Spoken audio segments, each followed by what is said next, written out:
Hello, earthy people. Bonjour. I'm not sure why I just did French.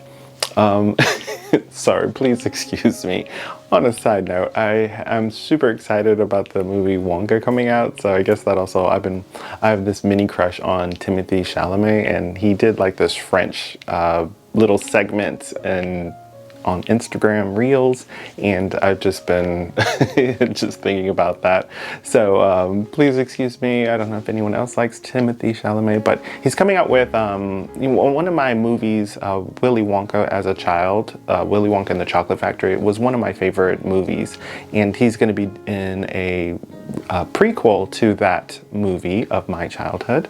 So I thought, wow, this is going to be great. I can't wait to see it. So I'm just super excited for it to come out soon. I saw the trailer. It's so cool. So on a side note, but that segues into today's video, which is about keys and the magic of keys. And with Willy Wonka and the Chocolate Factory is making your dreams happen. Anything is possible. And the reason why I'm making today's video is I came across a lot of other videos on magic and keys that focus in on like some of the old techniques for keys. And so I just wanted to give my take and my experience on using keys in witchcraft.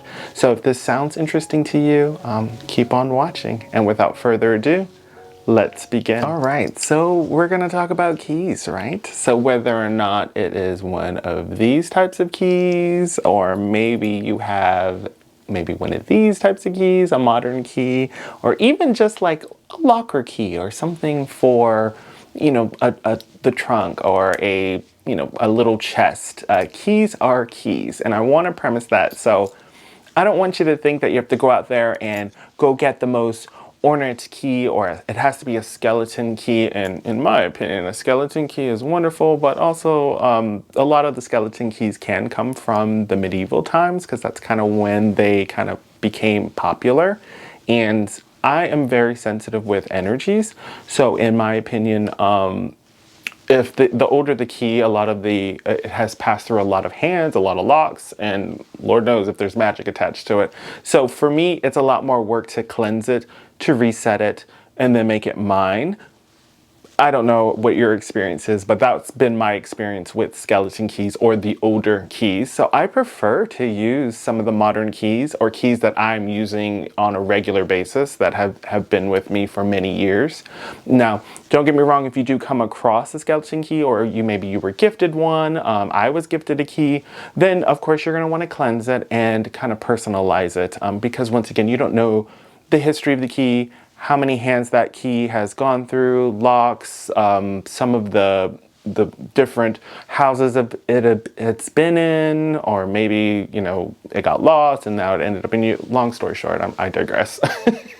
But yes, we're going to talk about some keys. Now, I want you to focus in on keys first. Let's get a foundation of keys, okay?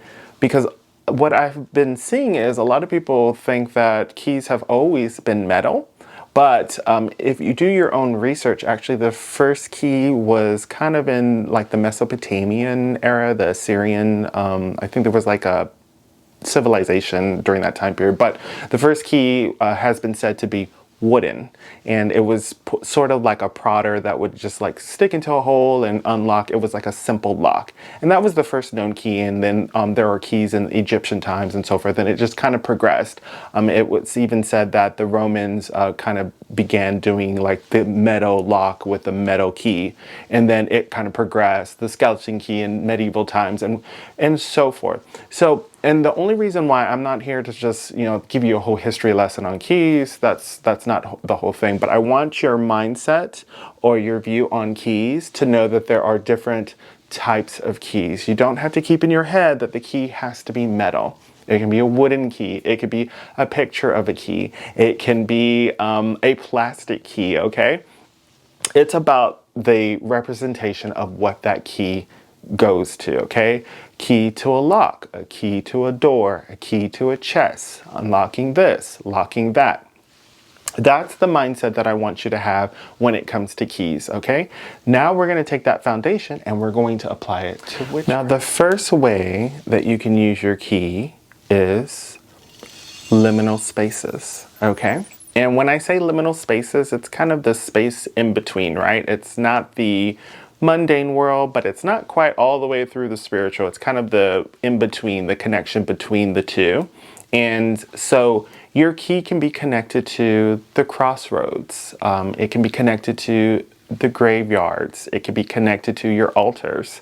It could be connected to, maybe it was a burial place for your pet, or maybe it's your favorite tranquil place in the forest, okay?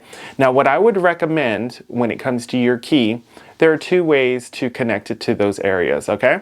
One, you can bury your key in that space, and then over a course of 3 days, 3 being a magical number, that was, in my experience, 3. That may not resonate for you, maybe 4, maybe 6, maybe 7, whatever is resonating for you, but that's the amount of days that you may want to keep it into that liminal space or that space. And then you would go back and grab the key as it has absorbed that energy of that place, okay? So you'll be able to access that space at any time. That's one way.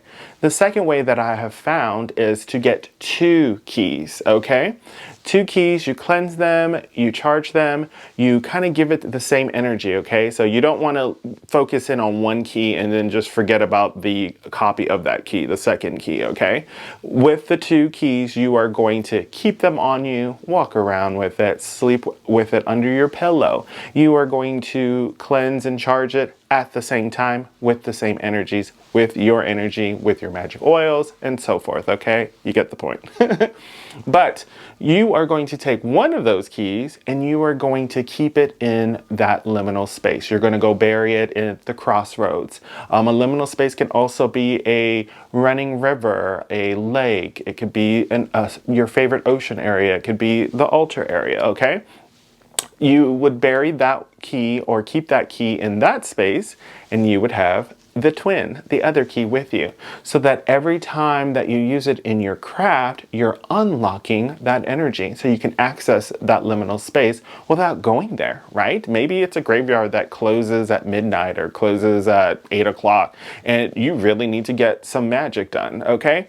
For me, I know that that can be very trying and very irritating, especially when you've planned this whole ritual and you're like, what? It closed? Ugh. I understand completely. I understand the troubles. And of course you have to live in the mundane world, so maybe you have to wake up early in the morning, but without getting sidetracked, that's where that comes in handy, okay? Another way you could do it, I have not tried this yet, but I would also venture to say that if you have a key and a lock, okay? You could take the lock and put it into the liminal space. Of course, you still want to do all the steps that I told you. You want to charge it, you want to keep them together, you want to bond the two, you want to give it lots of energy. And then take that lock and put it in the liminal space. The mountain, that river, the beach, the altar, the graveyard, crossroad, whatever you are trying to access that point or that liminal space. Now, my favorite thing to do is to remove blockages. Okay, think about what keys can do. It unlocks a door, it unlocks a lock, it unlocks a chest with treasure in it. So just think of it unlocking blockages. Now, you are going to want to dress your key, bless the key, put holy water, rue water, whatever you use to cleanse the key. Make sure that the key that you're using is cleansed of all energy. And then you're going to put your intention into the key, okay? That it unlocks blockages. And why it's one of my favorite things to do is that if you put your intention in keys, and you can have multiple keys, each key may be different colors. You can also get colored keys like a black key, a red key, a yellow key. And each one represents, I would recommend if you have an iron key. Iron keys are really good. There's a lot of metal magic that a lot of witches will work with or spiritualists will work with. And iron has been known to protect, to ward off the troublesome or mischief fae, or fairies in some people's wordings, or the fair folk. I like to call them the fair folk. But iron keys also wards off some of their enchantments or some of their mischief making. So just keep that in mind, that to remove obstacles or blockages, you can use the key. Use keys in your magic, okay? So if it's a spell that you know that you want to remove a hex, or you're trying to break a curse, try adding a key. Give it that little umph, right? That additional magic. Another thing that you can do is keys to get opportunities or to make things happen. I love using keys in that aspect. I tend to use that a lot more, only because if you have a house key, for instance, or when you're going into your car, every time that you put that key into the door to unlock it, you are using your magic, right? You're unlocking that opportunity. You're bringing that house. You're getting that car. You're getting the love of your life. Every time that you're opening the door to your house, every time that you're opening the door to your car. Now, of course, you're going to take it into account of your life, right? Because, for instance, with my car, it's keyless entry, so I don't use my car key, okay? But I do use my house key. My house key does have a key to open the door. And maybe altogether you have a very smart home, because there are some homes that you don't use keys. You could just, you know, tap it, or as you get close, it unlocks, or you can use your phone to unlock the doors. As our times and ages are moving on, a lot of technology has taken over, so keys aren't used as much, but you can still use it in your witchcraft. You can get your hands on keys. And if you are one of those people that still use keys to unlock your car, unlock the door, use it every day. So every time you're doing that, you're going to see yourself unlocking the way to the love of your life, to that car, to that house, right? Getting the money that you're trying to obtain. If you are trying to get a certain amount, every time you unlock it, you're getting that certain amount come to you as you walk through that door, as you get into that car. And for those of you, I don't want to leave you guys out, if you have a smart home or maybe a smart car and so forth, just get a lock. I mean, they're still available till this day. I know there's still some with keys. You just go buy one. They're not super expensive. I mean, whether it's, at one of your retail locations, just go in there, or even getting it online, a cheap little lock. It doesn't have to be an expensive lock and key. But as you are unlocking that, you would do that every day. And that repetition is sending that energy out, because you've already put your intention into the keys and lock. Or if it's a liminal space, that's also another thing that you're accessing. So you can combine it, the liminal space, every time that you're accessing that liminal space, every time you're using that key, you're unlocking that lock that you just bought, okay? But for me, I would tend to use, it's the physical unlocking that is helping. As you're attracting these things, you're unlocking it, right? You're getting those opportunities. It's all about that motion of unlocking. So that's the important part if you are doing that method. Another thing that you're going to want to try is try it for new information, okay? This one, I'm on the fence with. I kind of like it, but I don't like it, because for me, I feel like if it's the information that you're supposed to have, it kind of just flows to you. For those of you that have been doing witchcraft for a very long time, you know that that kind of just falls in your lap a lot. You could just be walking and suddenly that information that you want to know comes to you. But for those of you that doesn't happen very often, or maybe you're just not a witch or a spiritualist, you just do magic here or there, that would be another way to use keys, is to access new information. Do the regular motions with the keys. You're going to want to cleanse. You're going to want to put your intention into the key. And every time that you use that key, or every time that you see the key, you're seeing that information being given to you. That knowledge coming down into your actual mind. See it flowing into you. Every time that you unlock the front door, unlock your car, it is now accessing new information from your higher self, from your intuition, from your third eye, from your second sight, from visions. However methods that you are wanting to get that information from. Maybe it's somebody that you think is lying to you. And if you're going to do a truth spell, integrate keys. Keys are a great way to get that truth, to get that information that you're needing. Or maybe it's information that you just can't access, right? Maybe it's somebody that just refuses to tell you the information that you're needing.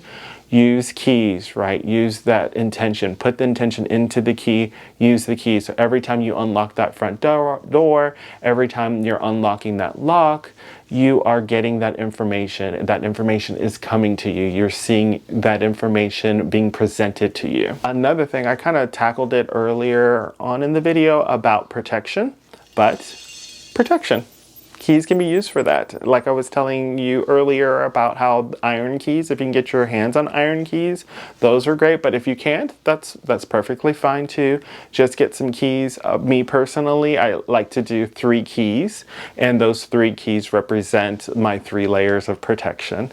But you're going to use the keys however resonates for you. You're going to do all the same steps, cleansing. You're going to want to put your intention into the key, but make the key for protection. Just think about how the keys were used over time, right? It was to lock, to keep safe, to, you know, stop someone from entering your home, someone from stealing something from you. So it's to protect you. You're going to be using that same type of energy, okay? Especially if you make twin keys of this, I would recommend doing 2 keys of the same thing, copy of the key, and putting one of the keys in a liminal space to give it that little oomph, right? To give that extra protection. So every time someone wants to attack you, whether it's magically or physically, or maybe it's just something that you want to keep on you 24/7, that liminal space, having access to that would be really, really awesome for protection. That crossroad, that river, that tranquil space that you have in that forest, that graveyard that just calls to you, you have a great relationship with, maybe accessing your ancestor altar, your altars in general. Those are all great ways to add protection to you. Keeping a key on the altar, but I tend to put the keys around the house. You can also get 4 keys and put them in the 4 corners of your house or your home. Bury them in the 4 corners of your home to give it that foundation. 4 is very known for foundation in the tarot system. For instance, it's considered the emperor, and the emperor is known for that energy, that foundational energy. 4 corners of a house, foundation, right? And the last thing I want to touch on is don't be afraid to use your keys for bindings and hexing, okay? For baneful work. A lot of people will forget that part, but if you're making a binding, for instance, and it's going to be a poppet, why wouldn't you use a key, right? A key can lock things. So lock them from doing harm, lock them from hurting others, okay? Stop them from, it's like putting someone in jail.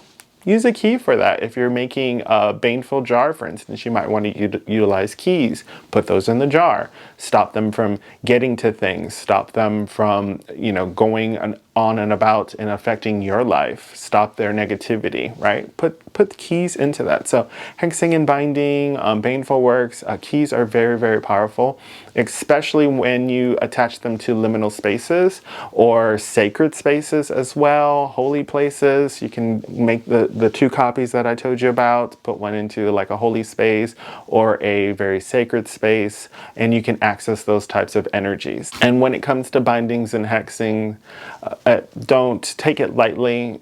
Do it with humbleness and respect. Those kind of spells can be very, very effective. So if you're binding someone or hexing somebody, just make sure that it is definitely worth it, or it's definitely worth all that energy that you're putting into it. To be able to hex or to bind. And sometimes bindings are needed not just for people though. Bindings can be needed for emotions or situations that are no longer serving you. Maybe it is a habit that you have that you're trying to break. You might want to bind that habit so that it's a lot easier for you to overcome it. Think about it with keys, right? Excuse me. But think about it in the effects of keys, right? Lock that bad habit away. Lock it up so that it can no longer be a part of you. Same thing with relationships from the past that have hurt you and no longer serve you. You might want to lock those relationships up so that they no longer continue on with you and you can begin anew, right? Well, I hope you enjoyed today's video. I thought it was really great and fun to actually go over keys because I don't know, I just think keys are pretty cool and pretty interesting, especially since we're still kind of using the keys, even though in a modern age, a very technological age, not as much, but keys are still around. And I think the aesthetics of a skeleton key or iron key or an old key is very pretty pretty. And the aesthetics in your space, as you can tell, is also just as great and important. But don't forget to use it in your craft. I hope all of you have a very magical day or night for wherever you're at and when you're watching this, for that matter. So till then, stay earthy, stay magical, and don't forget, love yourself and others. Bye for now.